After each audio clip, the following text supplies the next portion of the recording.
सबसे पहले आज फिर एक बार मैं आपको बताऊंगा कि लाभ न कमाने वाली संस्थाएं, इनका क्या मीनिंग होता है, इनका क्या अर्थ होता है। Not for profit organisation refers to the organisation that are used for the welfare of the society and are set up as charitable institution which function without any profit motive। अर्थात लाभ न कमाने वाली संस्थाएं वो संस्थाएं होती है जो समाज की सेवा के लिए स्थापित की जाती है और उनका उद्देश्य लाभ कमाना नहीं होता है। दे also have to prepare the financial statement at the end of each accounting period and ascertain their income and expenditure and the financial position and submit them to the statutory authority called registrar of societies। जो ये संस्थाएं स्थापित की जाती है, लाभ न कमाने वाली संस्थाएं होती है, इन संस्थाओं की का पंजीकरण जिस सोसाइटी एक्ट के अधीन होता है उसका जो रजिस्ट्रार होता है उनके पास वर्ष के अंत में इन्हें अपने द्वारा किए गए कार्यों का लेखा जोखा सबमिट करना होता है। अतः अब प्रश्न यहाँ पे ये उठता है कि लाभ न कमाने वाली संस्थाएं कौन कौन से वित्तीय विवरण बनाती है। इससे पहले आप ये समझ गए होंगे कि लाभ न कमाने वाली संस्थाएं कौन सी होती है। लाभ न कमाने वाली संस्थाएं वे संस्थाएं होती है जिनका उद्देश्य लाभ कमाना नहीं होता है बल्कि समाज की सेवा करना होता है और इसके साथ साथ अपने सदस्यों के हितों की रक्षा करना होता है। हालांकि ये संस्थाएं व्यापारिक पुष्ट प्रणाली को फॉलो नहीं करती है और वर्ष के अंत में ट्रेडिंग अकाउंट या ट्रायल बैलेंस नहीं बनाती है। इसके स्थान पर ये संस्थाएं जो वित्तीय विवरण बनाती है वो तीन प्रकार के होते हैं। सबसे पहले receipt and payment account, income and expenditure account और नेक्स्ट बैलेंस शीट। तो आज के इस पीरियड में हम पढ़ेंगे रिसिप्ट एंड पेमेंट अकाउंट के बारे में कि रिसिप्ट एंड पेमेंट अकाउंट क्या होता है, इसको किस प्रकार बनाया जाता है, इसको बनाने का क्या उद्देश्य होता है। रिसिप्ट एंड पेमेंट अकाउंट अर्थात प्राप्ति एवं भुगतान खाता।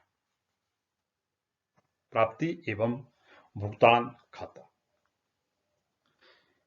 ये जो लाभ न कमाने वाली जो संस्थाएं होती है, कैशबुक इनकी मुख्य किताब होती है।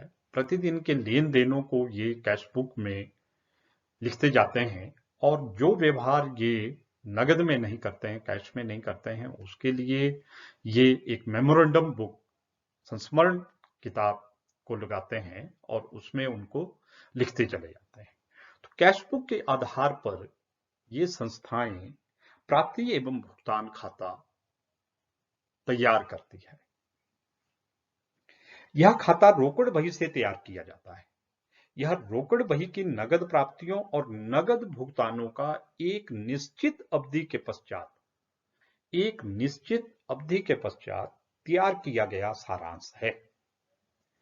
इस खाते के डेबिट पक्ष में सभी नगद प्राप्तियां और क्रेडिट पक्ष में सभी नगद भुगतान लिखे जाते हैं। नगद प्राप्तियों का नगद भुगतानों पर आधिक्य अवधि के अंत में रोकड़ का शेष दर्शाता है, जिसको स्थिति विवरण के असेट साइड में संपत्ति पक्ष में लिखा जाता है। रोकड़ का प्रारंभिक शेष इस खाते के डेबिट पक्ष में सबसे पहले लिखा जाता है। फिर रोकड़ बही में एक एक मद को जो राशि बारी बारी से लिखी जाती है उन सभी राशियों को इकट्ठा करके एक स्थान पर लिखा जाता है।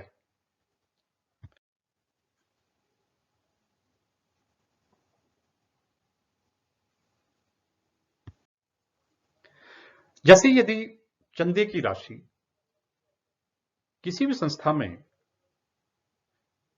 बार बार प्राप्त होती है या 4 बार प्राप्त हुई है, तो उसको इकट्ठी करके सब्सक्रिप्शन को एक ही बार रिसिप्ट एंड पेमेंट अकाउंट में लिखा जाएगा। इसी प्रकार विभिन्न व्यय जो कि बार बार किए जाते हैं, उन व्ययों को भी इकट्ठा करके एक ही मद के अंतर्गत उसको क्रेडिट करके लिखा जाएगा। अतः रिसिप्ट एंड पेमेंट अकाउंट से यह ज्ञात किया जाता है कि किसी एक मद से कितनी राशि प्राप्त की है और किस मद पर कितना व्यय एक साथ किया गया है। It includes receipts of all nature, capital revenue, current year, previous year and next year. यह किसी भी प्रकृति का जो आय है, चाहे वो कैपिटल से संबंधित है, चाहे रेवेन्यू से संबंधित है, चाहे चालू वर्ष की है, चाहे पिछले वर्ष की है या अगले वर्ष की है, उन सबको इसमें इंक्लूड किया जाता है। It does not show non cash items. जो नॉन कैश आइटम्स होती है उन्हें इस खाते में नहीं दिखाया जाता है। It starts with opening balance of cash and bank and ends with cash balance and bank overdraft. Receipt and payment खाता प्रारंभिक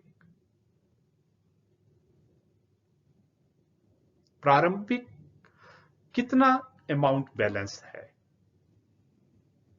उससे आरंभ किया जाता है। कैश बैलेंस से इसको आरंभ किया जाता है और इसकी समाप्ति पर भी कितना कैश बैलेंस है, अंतिम रोकड़ व्यवसाय के पास कितना है, या बैंक में कितना पैसा जमा है, या बैंक ओवरड्राफ्ट का कितना बैलेंस है, उसके साथ